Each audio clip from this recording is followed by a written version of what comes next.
Warning.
Exiting the safe area.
Peace out, man.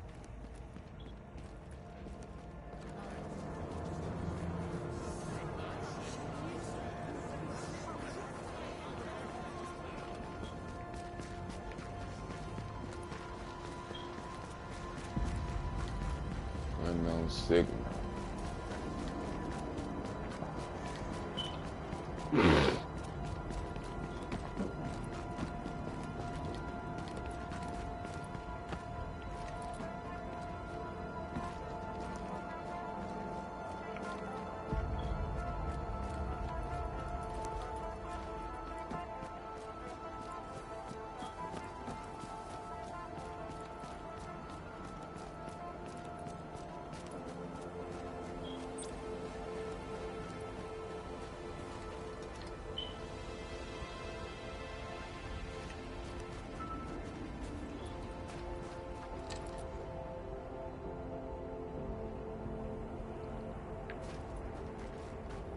done here.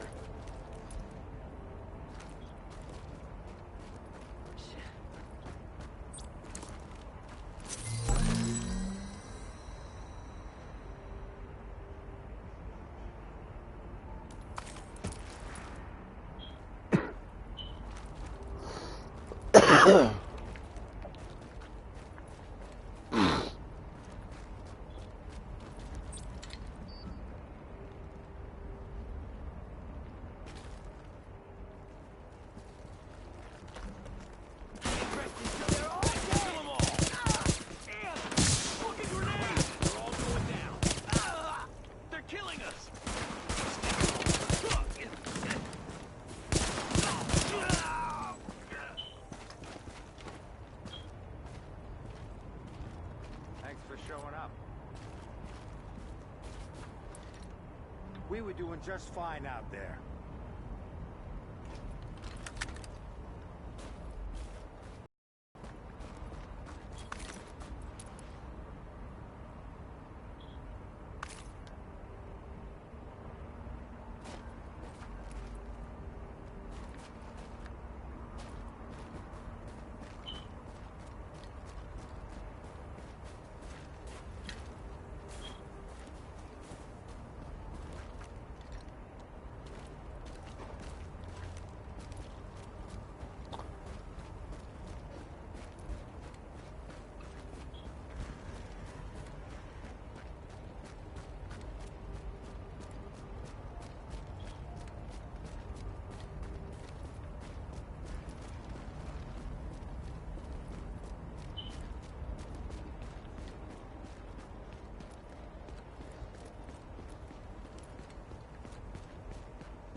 Echo available for playback nearby.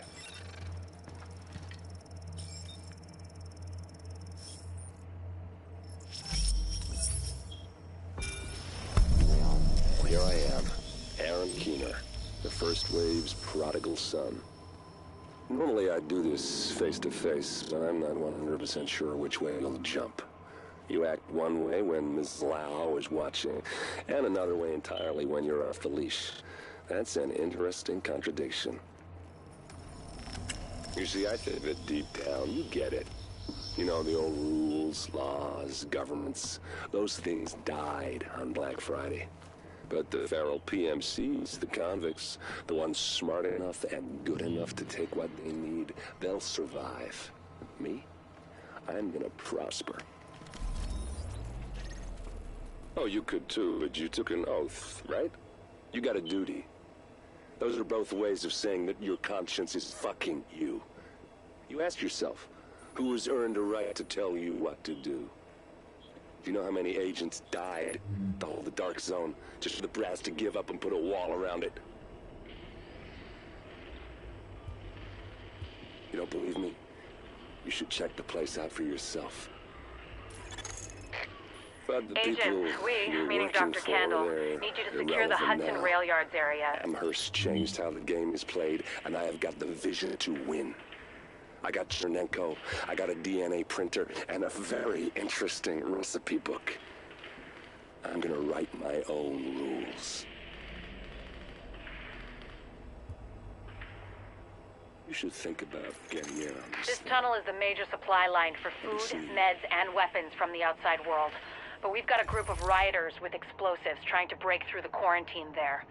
The JTF garrison is doing its best to hold... Agent, the information you found in that lab was the crown jewel. I think we can break this thing now. But we've got some more information. A voice from the grave. Listen to what Amherst has to say.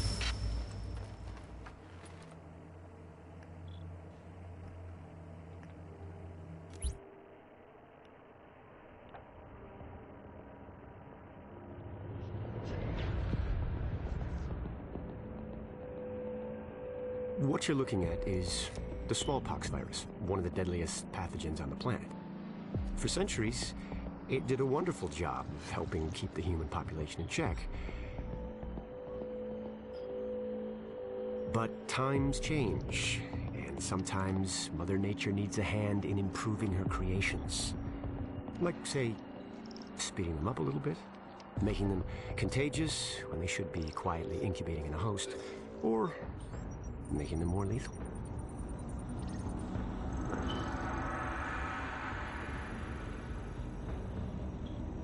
I didn't come up with the approach on my own. My friend Vitaly is one of the pioneers in the field, and the idea has been around for years. Genome as data. You see, once we digitized DNA, we made it infinitely mutable. We could do 1,000 virtual variations in the time it used to take to grow a 1 lab-grade generation of pathogens.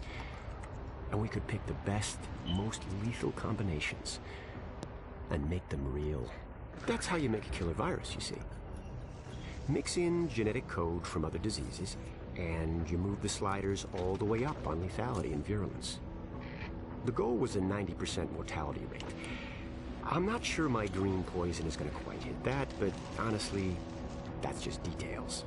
As long as most of humanity goes, the Earth stands a fighting chance. Technically, technology is what's killing the planet. But that's not really the case. It's the greed that drives the technology. But a funny thing happened on the way to $100 genome maps and 3D printed plastic toys. Someone figured out those technologies could be repurposed, modified for the greater good. Me. Now, my virus is going to do what nature's always done. Decide who lives and who dies. And if nature decides I die, then I die. If nothing else, I'll have a lot of company. Natural selection at its finest, helped along by a little unnatural genetic manipulation. It's all data, really. Life's just a method of processing it. The same way I processed the smallpox genome on my laptop. And who's to say that wasn't the plan all along? If, by some miracle, you survive green poison, then nature's decided you deserve to live. The rest of us shouldn't and won't. Godspeed. I'll see you in hell.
I need to see him.